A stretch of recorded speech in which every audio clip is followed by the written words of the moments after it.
Hey there, this is Robbie McKenzie, Youth Ministry 6.3. Some updates and a little bit of a contest that I have for you. First of all, updates. We're changing the format of the show, at least as far as how often it's going to be released. We're going to do it bi-weekly.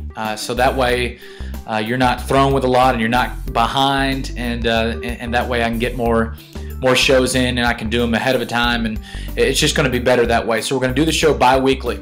Be sure to check out the show on iTunes. You can just search Youth Ministry 6.3 and subscribe for free on iTunes, or I'll go ahead and right now put the link up to the RSS feed there if you want to put it in the iTunes address. But thank you so much for following. Also, little contest. In this interview, I interview Lars Rood. Lars Rood is a great guy. Wrote an awesome book called Youth Ministry on a Shoestring, How to Do More for Less. And he is this is a great interview, short interview, about 13 minutes or so. But here's what I want. I want you to comment on my blog, robbiemckenzie.com. I want you to comment on my blog and talk about what have you done, what cost-effective thing have you done on a low budget. Cost-effective thing that you've done on a low budget that was probably one of the best activities or programs that you've done. So tell me your ideas. What have you done in your youth ministry that has been cost-effective, but that was something amazing? And let's share our ideas.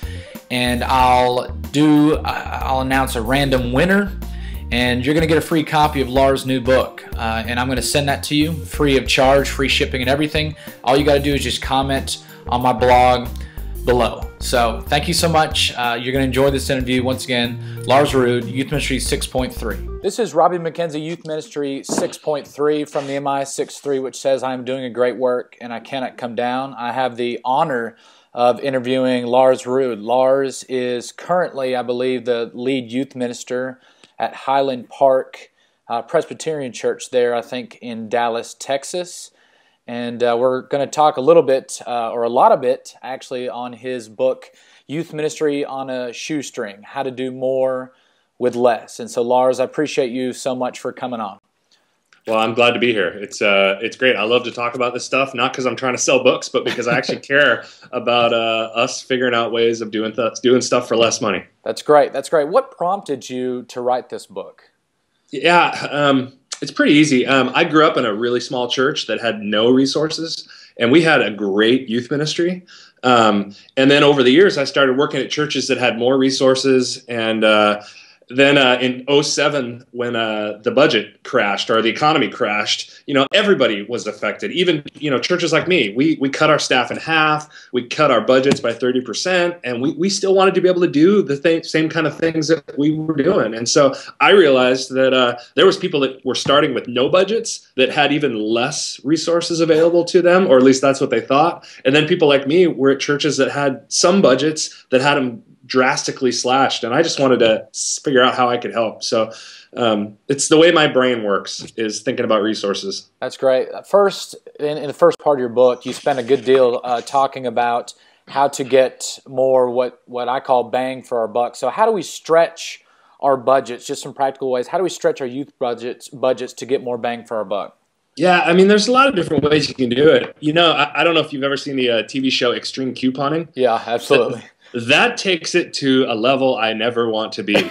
However, there's just ways in that where you think about it and you go, like, my wife and I are going to go out to lunch. We're going to go out to lunch, and I have a coupon book, and we just generally take a look through it and go, hey, what's 2 for 1? Let's go to a place like that. Or just thinking about doing things in different ways. We get locked. And this is kind of the essence of it. Sure. We get locked into thinking that there's only 1 or 2 ways to do something, and that's the way we tend to do it. And, in youth ministry, sometimes that's because it's easy. Sometimes that's because it's practical. Sometimes that's because it's expected. Right. And, more often than not, though, if we can break free of thinking that there's only 1 or 2 ways to do something, it really helps us as we open up our minds to the resources that are already there that we don't take advantage of. That's super. And one of the things I like about your book is sometimes us youth ministers who perhaps might have a smaller budget, we say, well, if only I could have this budget, I could do things. And what you're doing is saying, look, you can do what you can with what you can right now. And one of those ways I thought that was helpful in your book is you talk about partnerships that aid in our budget. So what are some of those partnerships, and how do they help us out in our ministries? Yeah. So a quick story. Years ago, this is a horrible idea, but a quick story about this anyways. So years ago, my church had a bus, and a school bus, and I just so happened to have my school bus license. The bus holds roughly 60 students, and so every year we would go to winter camp. And so I have a bus. I can get all my kids to winter camp, and there's a church right down the street that doesn't have transportation at all. So I talked to the youth pastor, and I just told him, hey, I'm willing to drive. You guys are welcome to come with us. If you pay for the gas, we'll cover the cost of the bus. Of course, we own the bus, so there was no cost. Right. So we covered the cost of gas. So all of a sudden, my transportation costs went to zero, minus the probably bad idea of having a youth pastor drive bus in the mountains. But you know, some stuff like that is, you know, just thinking about, I joke in the book, I think about, so I live on a street, I have 5 neighbors, and all 5 neighbors have a lawnmower, and all 5 neighbors mow their lawns about twice a month. Well, why do we all have a $300 lawnmower sitting in our garage when if we just would pass that thing around, we would have A, more space in our garage, B, we've used the resource in the right way, and C, we're not wasting money on stuff that we don't need. And so I'm big in networking, and so however we can figure out in this youth ministry world to say, I have a portable sound system. It sits in a closet. If someone wants to borrow it, and let's see how we can pass this stuff around. And so, you know, I mean, those are some basic ideas. There's a lot more in the book about different ways that you can use networking and that kind of stuff. But that's the essence of it. Yeah. What would you say of all those partnerships that you talked about in the book, in your experience, what would you say, if you could list the best partnership, what would that be? Yeah.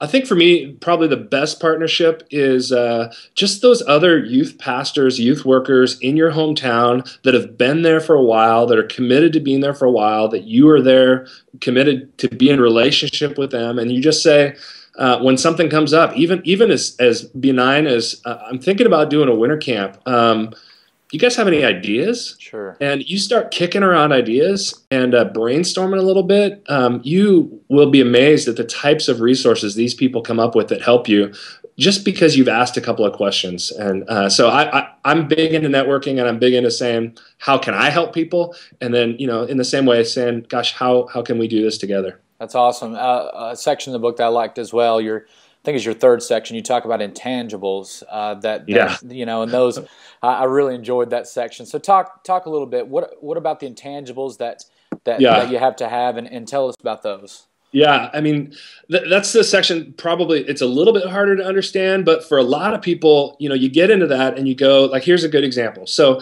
my church, every summer we have this history that says we do an overseas missions project every summer. Mm-hmm. It's not that every fall I have to get a bunch of committees together and go, how are we going to make this happen? No, everybody comes to me and they say, we will make this happen. And so, you know, even if I'm like, well, it's going to be $1,200 a kid, no problem. We will make this happen. Wow. I mean, history is just a great resource for that. And so, you know, when you've got all these people who have said, hey, we've seen this happen in our church, come alongside y'all for 20 years, we will make it happen. So, you know, that's just one of the kind of silly intangibles. It's helpful. Another intangible that I talk about is this concept of dreaming. And I mean, it's kind of similar to history, but, you know, like I tell my staff all the time, just walk into my office and dream. Right. You know, if you are a type of person who is moving, meaning you have vision, ideas, things you want to get done, we can figure it out. Where we struggle is when we all walk in our offices and go, I've got a budget of $3,000. I don't have a van. There's nothing I can do.